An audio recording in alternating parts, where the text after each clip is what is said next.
Good morning, students. So, students, in the last lecture, we were discussing about resolution of vectors, and basically, in last lecture, we have discussed about rectangular components of a vector in two dimension. So, in today's lecture, we were discussing rectangular components of a vector in three dimension. All right. So last lecture में हम क्या कर रहे थे basically हमारा जो कोई vector था ये इसको दो डायमेंशन में रेक्टेंगुलर का क्या मतलब है दो परपेंडिकुलर डायरेक्शन में उसको रिजोल्व कर रहे थे इस तरह से हमने एक्स और वाई में उसको रिजोल्व करके समझा था so now in today's lecture what we will do ये कोई भी हमारा जो वेक्टर है उसको एक्स वाई और जेड तीनों डायरेक्शन में रिजोल्व यानी कि तीनों परपेंडिकुलर रेक्टेंगुलर क्यों बोलते हैं बिकॉज रेक्टेंगुलर तीनों परपेंडिकुलर डायरेक्शन है ना इनके इनमें इसको रिजॉल्व करने की कोशिश करते हैं all right okay suppose vector A is represented by OP ये हमारा कोई वेक्टर ए है देख पा रहे हो ओपी जो ये ओपी कोई वेक्टर है ये वेक्टर हमें गिवन है इसको हमें रिजोल्व करना है थोड़ी थोड़ी देख लेते हैं उसके बाद हम मैन समझेंगे वहीं से डायग्राम से taking O as origin construct a rectangular parallelopiped with its three edges along three rectangular axes x-axis, y-axis and z-axis. A represents the diagonal of the parallelepiped. AX, AY, AZ are the three rectangular components of A or we can say देखो बता क्या रहा है कि जो vector given है जो vector given है ये वेक्टर हमें गिवन है अब हमने क्या किया एक पैरेललोपाइड बना लिया ऐसा ये जो पैरेललोपाइड बना लिया ये वाला ये ठीक है ऐसा बना लिया हमने ना अब क्या किया इसकी तीन जो एजेस हैं उनको एक्सेस वाई एक्सेस और जेड एक्सेस पे रख लिया ठीक है मतलब ये थ्योरी है हालांकि इसका बेसिक बात तो हम यहाँ से समझने की कोशिश करेंगे और जो हमारा एक्टर वे है इसको हमने क्या लिख लिया है डायगोनल जो ओ से इस पी को मिला रहा है यहाँ से हमने देख लिया कि जो ओ एक्स ये ओ क्यू है ये एक्स मान लिया यानी कि ये इसका जो कंपोनेंट करेंगे वो एक्स एक्सेस की डायरेक्शन में जो कंपोनेंट करेंगे वो है ये ए वाई है जो वाई एक्सेस की डायरेक्शन में उसका कंपोनेंट होगा वो है और ये ए जेड है जो इसका जेड एक्सेस की डायरेक्शन में जो कंपोनेंट होगा वो होगा ऑल राइट अब डिस्कस करते हैं अब देखो इस वेक्टर को इतनी बात क्लियर है कल लास्ट लेक्चर हमने क्या किया था जो हमारा वेक्टर था उसको हमने क्या किया एक्स एक्सेस और वाई एक्सेस यानी कि एक्स और वाई यानी कि दो डायरेक्शन में दो रेक्टेंगुलर एक्सेस पे उनको रिजोल्व किया था यानी कि 2D में उसको रिजोल्व किया था अब इसको 3D में कैसे करते हैं वो देखते हैं इसके लिए पहले हमें ट्राइंगल लॉ अप्लाई करना है कहाँ पे करना है देखो ओपी ओ टी टीपी देखो इस ट्राइंगल में करना है कौन सा ट्राइंगल में इस ट्राइंगल में करना है देखो उसको बाहर निकालता हूँ ये ओ ये पी ये ओ ये टी और ये पी ऐसे कोई है सपोज तो ये कोई वेक्टर है और ये कोई वेक्टर है ऐसा समझो देखो ये कोई वेक्टर की डायरेक्शन है और ये कोई वेक्टर की डायरेक्शन है तो ट्राइंगल लॉ हमारा क्या कहता है कि अगर कोई जो वेक्टर्स है अगर कोई दो वेक्टर्स हैं किसी ट्राइंगल को की साइड्स को शो कर रहे होते हैं ये कोई वेक्टर है और दूसरा वेक्टर उसके हेड पे अपने टेल रखे हुए ऐसे है यानी कि इस डायरेक्शन में है दोनों तो थर्ड वेक्टर होता है वो अपोजिट डायरेक्शन में हो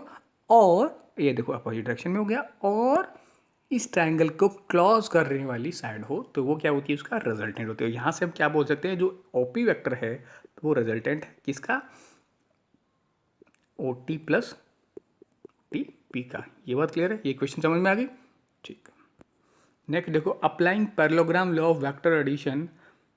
अच्छा ओ टी और ओ क्यू इसको देखते हैं ओ टी ओ आर और ओ क्यू यही तो हम देख रहे थे देखो हम कैसे देख रहे थे कि अगर ये कोई वेक्टर है ये कोई वेक्टर है हमारा जो को नीचे बना रखा है तो नीचे देख लो इसको पहले ऊपर समझा देता हूँ ये कोई ओ आर वेक्टर है ठीक है दूसरा वेक्टर है हमारा कोई ऐसे ओ क्यू वेक्टर है तो पैरेललोग्राम लॉ से हम क्या बोल रहे थे कि भाई इसके पैरेलल बना लो एक लाइन इसके पैरेलल बना लो एक लाइन तो क्या बन गया पैरेललोग्राम ठीक है तो ये एक वेक्टर ये था हमारा एक वेक्टर ये था एक वेक्टर ये था दोनों टेल लगा के बैठे हुए थे अब क्या हुआ था third vector which is diagonal of this parallelogram and origin कहाँ था उसका स्टार्टिंग कहाँ थी इन जहाँ से इन दोनों की टेल हो वहाँ से तो ये क्या बता रहा था उसका रिजल्टेंट बता रहा था यानी कि O plus O R plus O R plus O Q equal to क्या था, ये जो पी सपोज करो ये था तो ओ पी। अब देखो सिमिलरली यहाँ पे क्या हो रहा है, ये एक वेक्टर ये था, एक वेक्टर ये था, यहाँ से हमने इसके पैरेलल बना ली, हाँ इसके पैरेलल बना दी तो हमारा पैरेललोग्राम बन गया, है ना। तो सिमिलरली यहाँ से क्या होगा, जैसे ये था तो ये तो क्या हो गया ओ आर प्लस ये क्या हो गया ओ क्यू इक्वल टू क्या होना चाहिए ओ टी, है ना, टी ओ टी। तो समझ गए बात, तो O T equal to O R plus O Q, O T equal to O R plus O Q. बात क्लियर है यहाँ तक, ठीक है। अब देखो यहाँ से फ्रॉम टू ओ टी की वैल्यू यहाँ पे पुट करो तो क्या आ गया, O P equal to O R plus O Q plus T P, O R plus O Q plus T P. अब टी पी क्या है, टी पी क्या है, टी पी क्या है, ये सी देखो टी पी देखते हैं, T P equal to O S मैंने लिखा है, ये टी पी है, ये ओ एस है। देखो ये डब्बा है ना, डब्बा होता है ना, देखो इसको थोड़ा इमेजिन करके सोचो या फिर ऐसे सोचो ये हमारे रूम की तरह है, रूम की तरह है। तो रूम की देखो ये वाली साइड है, जो सामने वाली साइड है ना, देखो जो दो दो दो कोई भी जो सामने वाले कॉर्नर हैं, जो दो कॉर्नर हैं उनको देखो, दोनों डायरेक्शन में ऐसे ही ऊपर की तरफ ही होंगे ना दोनों, तो डायरेक्शन सेम हो गई। दूसरा लेंथ भी सेम ही होगी ना, लेंथ भी सेम ही होगी, तो लेंथ भी सेम थी उनकी, इसलिए क्या होगी सेम है, सेम वेक्टर है। तो इसके जगह क्या सेम वेक्टर क्या डायरेक्शन थी, क्या डेफिनेशन थी, अगर दोनों वेक्टर्स की डायरेक्शन सेम हो प्लस उनकी जो वेक्टर जो ये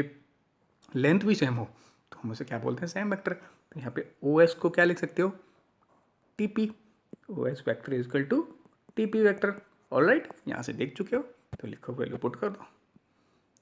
तो O S equal to T P. तो हमारा क्या आ गया, ओ पी क्या आ गया, O R plus O Q, T P की जगह ओ एस आ गया। क्लियर है बात। तो अब देखो यहाँ से ओ एस तो क्या है, देखो डायग्राम में जाके देखो, ओ क्यू तो क्या है, मैंने इसको देखो यहाँ से, देखो यहाँ से ओ आर ओ क्यू और ओ एस देख लेते हैं। यहाँ पे ओ आर क्या है ए जेड, ओ क्यू क्या है ए एक्स,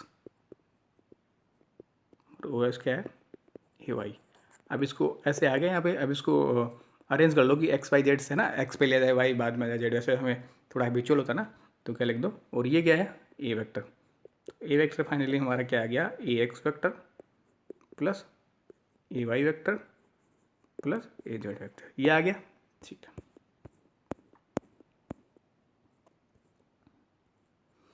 ये आ गया हमारा फाइनली।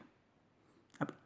ओ क्यू है या फिर हम जो ए एक्स वेक्टर है, ए एक्स वेक्टर को कैसे लिखते हैं, किसी भी वेक्टर को उसका मैग्नीट्यूड यानी कि ए एक्स, है ना, ये बार बार बता चुका हूँ कि आप इसको ऐसे लिखो तो भी मैग्नीट्यूड ये लिखने का तरीका है, या फिर ऐसे लिखो मतलब वो भी मैग्नीट्यूड लिख रहे हैं, प्लस उसकी डायरेक्शन। तो ये एक्स एक्सिस में डायरेक्शन क्या बताता है, उसका यूनिट वेक्टर क्या है, आई कैप एक्सिस में क्या होता है आई कैप। तो ये ऐसे सिमिलरली वाई एक्सिस में ए वाई और उसका यूनिट वेक्टर यानी कि उसकी डायरेक्शन बताएगा जे कैप, और जेड डायरेक्शन में क्या लिखते हैं ए जेड और उसकी डायरेक्शन बताएगा के कैप। तो ये हो गया। अब इनों को तीनों को पुट करके यहाँ पे पुट कर दो, उठा के यहाँ पे पुट कर दो ना, ए एक्स वैक्टर की जगह ए एक्स आई कैप, ए वाई वैक्टर की जगह ए वाई जे कैप, और ए जेड क्या वेक्टर की जगह ए जेड के कैप लिख दो। तो ये बन गया हमारा जो हमारा ए वेक्टर था फाइनली कैसा बन गया, A x I A y जे और ए जेड के। अब देखो अगर alpha beta and gamma are the angles between A and x y z axes respectively, यानी कि जो हमारा जो वेक्टर था जिसका हमें रिजोल्व करना है वो एंगल बना रहा है एक्स एक्सिस के साथ अल्फा, वाई एक्सिस के साथ बीटा और जेड एक्सिस के साथ गामा। तो हम इसको कैसे लिख सकते हैं, देखो वैसे अगर आप एनालॉजी से समझना चाहो, डायरेक्ट एनालॉजी से अगर आप समझना चाहो, डायरेक्ट एनालॉजी से ही समझ लो ना, कन्फ्यूज हो जाओगे, है ना, ज़्यादा उतना कोई हमें ये इम्पोर्टेंट है भी नहीं है ना, अगर बात करूँ तो आप डायरेक्ट एनालॉजी से समझो। जिस तरह से मैंने कल क्या बताया था, जैसे ये था, है ना, वैसे इसको ट्रायंगल वायंगल लगा के देख सकते हैं, बट हम इसको केवल इतना देखते हैं अभी, है ना। जैसे मैंने ये बताया था, ये वाई और एक्स, मैंने लास्ट में जो कुछ न्यूमेरिक एग्जाम्पल्स लिए थे मैंने समझाने की कोशिश करी थी, थीटा। तो ये जो वेक्टर है इसको रिजोल्व कैसे करोगे,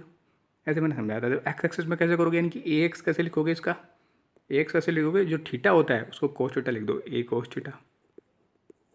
वाई एक्सिस में क्या बताया था, वाई एक्सिस में इसमें क्या है, या तो मैं बोला था अच्छा चलो बेसिक से देखते हैं क्या बोला था ना, ये क्या हो गया, ये थीटा है तो क्या हो गया, ये 90 होता है टोटल ये 90 होता है, तो ये थीटा हो गया तो क्या हो गया 90 माइनस थीटा, तो उसको क्या लिख देते ए कॉस 90 माइनस थीटा, और 90 माइनस थीटा को बोलते हैं ए साइन थीटा, ए साइन थीटा। ऐसे मैंने रिजोल्व करवाया था कि ए एक्स तो ये आ गया था और ए वाई ये आ गया था। ठीक है, मतलब बेसिकली जो एंगल होता है उनके बीच में वो ए कर दो और कोस थीटा कर दो। ठीक है, ठीक है। तो इसी इसी तरह से यहाँ पे क्या लिख सकते हैं हम, जो हमारा तीनों में जो डायरेक्शन, एक सेकेंड हट जा भाई, ये देखो ये हमारा वेक्टर है आज वाला, ये अल्फा बना रहा है एक्स एक्सिस पे, तो क्या लिख सकते हो ए एक्स क्या हो गया यहाँ से, a x equal to a of cos alpha, क्योंकि अल्फा एंगल है। यहाँ पे मैंने बीटा एंगल दे दिया है ना, वाई एक्सिस के साथ बीटा एंगल दे दिया है ना, उसमें तो क्या कर रहे थे 90 माइनस थीटा निकाल रहे थे, तो 90 माइनस कोस 90 माइनस थीटा बन रहा था साइन थीटा। यहाँ पे डायरेक्टली थीटा है तो हम क्या लिखेंगे, उसमें ऐसे ही तो लिखा था यहाँ से कोस 90 माइनस थीटा, तो यहाँ पे ओनली बीटा ही है, तो इसको क्या लिखोगे, समझ में रहे हो ना मैं क्या कहना चाह रहा हूँ, मैं ये कहना चाह रहा हूँ, मैंने क्या बताया था, ऐसे जो रिजोल्व कर रहे हो तो कैसे करोगे, जहाँ पे अगर थीटा बना हुआ कोई भी थीटा बीटा जो भी है, जो वैल्यू दे रखी है, तो डायरेक्टली कोस लगा के वो लगा लिख दो, है ना। यहाँ पे भी हमने ऐसे ही करना है, लेकिन जब उसमें क्या हो रहा था, यहाँ पे 90 माइनस थीटा होता है, 90 माइनस थीटा हो जाता है, फिर वो साइन में बदल जाता है, इसलिए मैंने चेंज कर दिया था। बाकी ये बात भी बताइए कि जो भी थीटा हो उसके साथ रिजोल्व करके तो क्या करोगे, थीटा लगा दो, ये तो यहाँ पे ए कॉस थीटा का, तो ए वाई क्या हो जाएगा इस तरह से,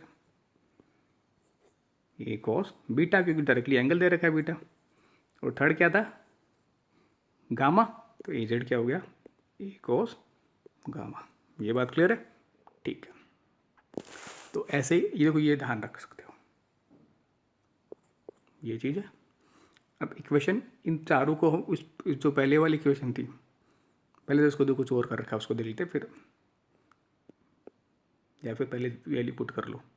a x I A y j plus A Z की, तो a x A Y A Z जो क्वेश्चन 4 थे उससे इस क्वेश्चन 3 में वैल्यू पुट करो तो क्या आ जाएगा, देखो फाइनली ऐसे तो था a vector a x i plus A y j plus A z k, ऐसे था, तो पर ए एक्स की वैल्यू क्या आ गई थी, ए कोस एल्फा आई गया, ए वाई की क्या आ गई थी, ए कोस बीटा जे, और ये कोस गामा के, ये फाइनली हमारा वेक्टर आ गया, 3D में वेक्टर आ चुका है। अब एक चीज़ और देखनी है हमें, अब देखो यहाँ से अगर इक्वेशन जो इनको अलग अलग इक्वेशन समझ लो, ये 4-1 है, इक्वेशन 4-2 है, ये 4-3 है, अब इनको स्क्वायर करके ऐड कर दो, यानी कि जो क्या करते हैं स्क्वायर करके ऐड कर दो, लेफ्ट वालों को लेफ्ट में करते हैं, राइट वालों को राइट में करते हो, इधर से करो a x square a Y square plus plus A Z square, इधर करो a square cos square alpha plus a square cos square beta plus a square cos square gamma. ठीक है, तो a x square a Y square plus A Z square क्या होता है भाई, a x square a Y square plus A Z square, ये क्या होता है, चलो इसको है ना एक बार मैं आपको मैग्नीट्यूड बता देता हूँ, फिर आऊँगा है ना, वहाँ से आपको ये पता चल जाएगा ये ए स्क्वायर होता है ना, ए होता है वैल्यू, इसको एक बार छोड़ते हैं, पहले मैग्नीट्यूड फाइंड आउट करते हैं फिर इस पाएंगे एक बार। देखो मैग्नीट्यूड फाइंड आउट करने के लिए है ना, जो हमने वेक्टर फाइंड आउट किया, ए का वेक्टर क्या फाइंड कंपोनेंट में जब रिजोल्व करके जो फाइनली वेक्टर हमको हमने लिखा, क्या लिखा, ए एक्स आई ए वाई जे प्लस ए जेड ये लिख दिया। ठीक ठीक है, तो अब त्रिभुज या फिर जो राइट एंगल ट्रायंगल ओटीपी है उसमें देखो, उसमें पाइथागोरस थ्योरम लगाएंगे, ओटीपी को देखो थोड़ा समझाने की कोशिश करूँगा उसको ना, ओ टी पी, देखो पाइथागोरस थ्योरम हम कहाँ लगाते हैं, जब 90 डिग्री वाला को एंगल, एक राइट एंगल ट्रायंगल हो ना उसमें लगाते हैं। अब ये राइट एंगल लग तो नहीं रहा है आपको ना, लग नहीं रहा है ना, बिकॉज डायग्राम ही नहीं लग रहा है, लेकिन जब आप देखो अपने रूम को देखो, रूम बना हुआ अपना, रूम का जो नीचे वाला सरफेस है, जो नीचे वाला सरफेस है, ये नीचे वाला है ना, जो फर्श है हमारा वो है, ऐसे दीवारें उठी हुई हैं ना, ऐसे ऐसे दीवारें उठी हुई हैं, ऊपर ऊपर जाके कुछ ऐसे ऐसा कुछ है, तो ये जो है ना, ये जो एक दीवार है नीचे वाला जो कोना है दूसरे कोने से मिला हुआ है, ये ऐसे। तो आप ध्यान से देखो, अपने अपने रूम को चेक करो, जो अगर दो डायगोनल को मिलाते हो रूम के नीचे वाले को, तो ये जो आएगी वो इस दीवार जो जो कोना है ऊपर की तरफ जा रहा है उसके साथ तो 90 बना रखा है उसने। देखो इस डायग्राम में आपको फील नहीं हो रहा होगा, 3D बात है तो 3D बात आप अपने रूम को देख सकते हो, है ना। रूम का जो नीचे वाला जो सरफेस है इसको देख लो या इसको देख लो, किसी को देख लो, ये लाइन है, ये जो लाइन जा रही है उसके साथ तो 90 बना रहा है, ऊपर जो हमारा कॉर्नर है ना, ऐसे ऐसे पूरा एंगल बना रहा है 90 ऐसे। देखो उसको चेक करो अपने रूम में, तो ऐसे हो गया। तो मतलब ये क्या बना रहा है, ओ क्या है, ये ओ क्या है, राइट एंगल ट्रायंगल है, और इसका ये एंगल क्या है, 90 है। तो इसमें अगर पाइथागोरस लगाओगे तो क्या कैसे लगाओगे, पाइथागोरस क्या होते हैं, हाइपोटेन्यूज के square plus perpendicular square plus base के स्क्वायर। हाइपोटेन्यूज क्या होती है, 90 के सामने वाला, मैंने बार बार बताया 90 के सामने वाला क्या है, वो P square is equal to, बाकी जो हो गई ये और T square plus of P T square. देखो नीचे ये लिखा हुआ,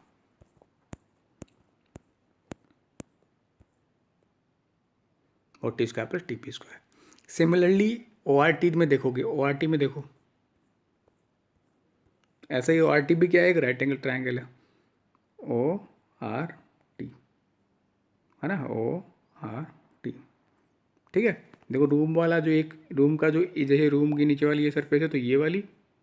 और ये वाली राइट एंगल पे ही होती है ना। रूम को चेक करो अपने को, जो नीचे की जो सरफेस है ना, नीचे वाली जो सरफेस है वो राइट एंगल पे है, तो ये तो हो गया राइट एंगल। तो इसके सामने वाला क्या हो गया,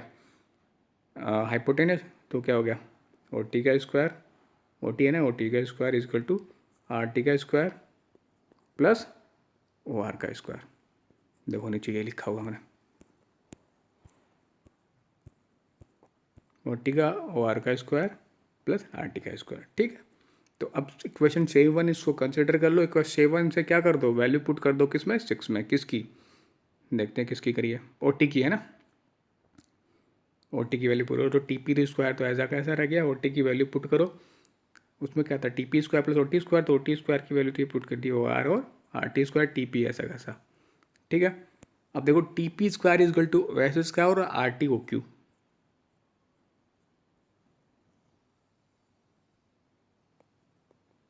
are T O Q T P O S square इनके। अब देखो ये तो बात तो पहले ही देख चुके हैं कि ओ एस और टी पी, ये तो बात पहले ही देख चुके हैं जब हम पिछले जो ये कर रहे थे ये वाली चीज़। अब आर टी और ओ क्यू को देखो, आर टी कहाँ पे है, आर कहाँ पे है, आर टी, अच्छा आर टी और ओ क्यू ये भी सेम है ना। देखो अगर ये हमारी रूम को क्यों देखते हो, वैसे देखो पहले पाइड है तो उसकी ये वाली जो बेस वाली जो दोनों साइड है वो सेम होगी। ठीक है, तो ये वाली साइड और ये वाली साइड क्या होगी, सेम हो जाएगी, तो इसलिए इसको भी लिख रहे हैं, इसको ऐसे लिख रहे हैं। ठीक है बात, ऑल राइट, आ गया। तो ये वैल्यूज पुट करो, तो फाइनली ओ पी तो क्या है, देखो डायग्राम में देखो ओ पी क्या है, ए वेक्टर है, ओ आर टी की जगह पुट करो वैल्यू ओ क्यू स्क्वायर, और टी पी की जगह पुट करो ओ एस की स्क्वायर। ठीक है, अब देखो ओ आर क्या है, पीछे जाके देखो डायग्राम में ए जेड स्क्वायर है, आई ए वाई क्या है, ओ एस क्या है, ए वाई ही स्क्वायर है, और ओ एक्स ओ क्यू क्या है, ए एक्स स्क्वायर है। ठीक है, ये जो वेक्टर्स होते हैं उनके मैग्नीट्यूड है। ठीक है, तो फाइनली हमारा जो ए वेक्टर आ गया वो क्या आ गया, सॉरी ए स्क्वायर क्या, ए स्क्वायर जो है वो क्या आ गया, A x square plus A Y square plus A Z square. तो ए की वैल्यू क्या आ गई, root of A x square plus A Y square plus Z square. ये क्या आ गया, फाइनली हमारा मैग्नीट्यूड आ गया, जो वेक्टर आया था a equal to a x i plus A y j plus A z k, है ना। तो इसका मैग्नीट्यूड क्या आ गया, ये वाला। ठीक है बात, क्लियर है बात यहाँ तक, ठीक है। अब डायरेक्शन की बात करें तो वो पहले हम जो बात कर रहे थे ना, यहाँ तक हमने डिस्कस कर लिया था, मैं उसका आगे इसको डिस्कस कर लेता हूँ। ए एक्स स्क्वायर प्लस ए वाई स्क्वायर ए जेड स्क्वायर। अब देखो यहाँ से पीछे जो हमने आगे सोल्व किया उससे यहाँ से पता चल गया ये क्या है, मैग्नीट्यूड का स्क्वायर है ए की स्क्वायर का। समझ गए बात, यहाँ पे ये बात आ गई। यहाँ से ए स्क्वायर कॉमन ले लो तो ये अंदर क्या बच गया, cos square alpha cos square beta plus square gamma. A square से ए स्क्वायर कैंसिल, तो इधर क्या आ गया 1। तो ये हमारे पास एक आइडेंटिटी आ गई जो आप ध्यान रख सकते हो कि cos square alpha plus cos square beta plus cos square gamma is equal to क्या हो गया,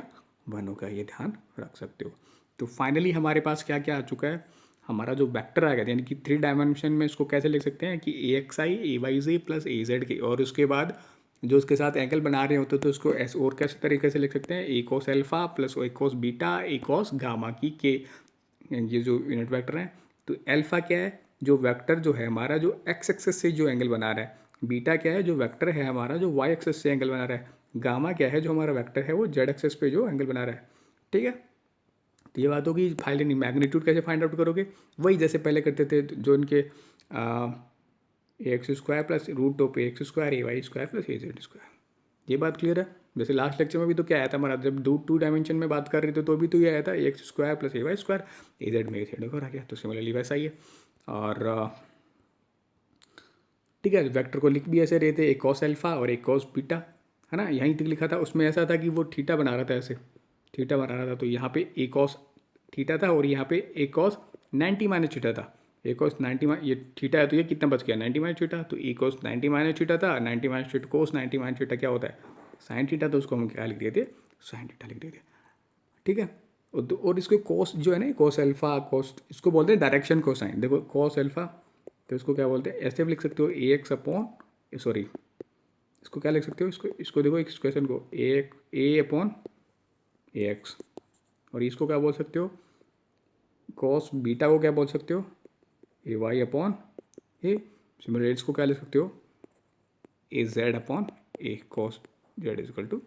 तो ये बेसिकली क्या होगी, इसको बोलते हैं डायरेक्शन कोसाइन, है ना। जो डायरेक्शन की बात कर रहे होते हैं उनको क्या बोलते हैं, डायरेक्शन कोसाइन भी बोल सकते हैं। मतलब इसको ऐसे देखा जा सकता है ना। इसको ऐसे समझ लो, जैसे उसमें tan अल्फा निकाल रहे थे तो क्या निकाल रहे थे कि वो a जो इस वेक्टर से कितना एंगल बना रहा है वो ना, जो रिजल्टेंट जो हमारा जो मेन वेक्टर है वो, उसको भी ऐसे ही देख लो। जैसे जैसे इससे जिसके एक्स एक्स से एंगल देखना है तो क्या करोगे, कोस अल्फा की वैल्यू निकाल लो, क्या आ गई x अपॉन x। अब इसके अल्फा की क्या हो जाएगी कॉस इनवर्स ax अपॉन ए, है ना, ax अपॉन ए। वैसे ही तो वहाँ पे कर रहे थे y अपॉन ए, ऐसे कुछ देखा होगा आपको याद होगा। तो इनको बेसिकली बोलते हैं डायरेक्शन कोसाइंस।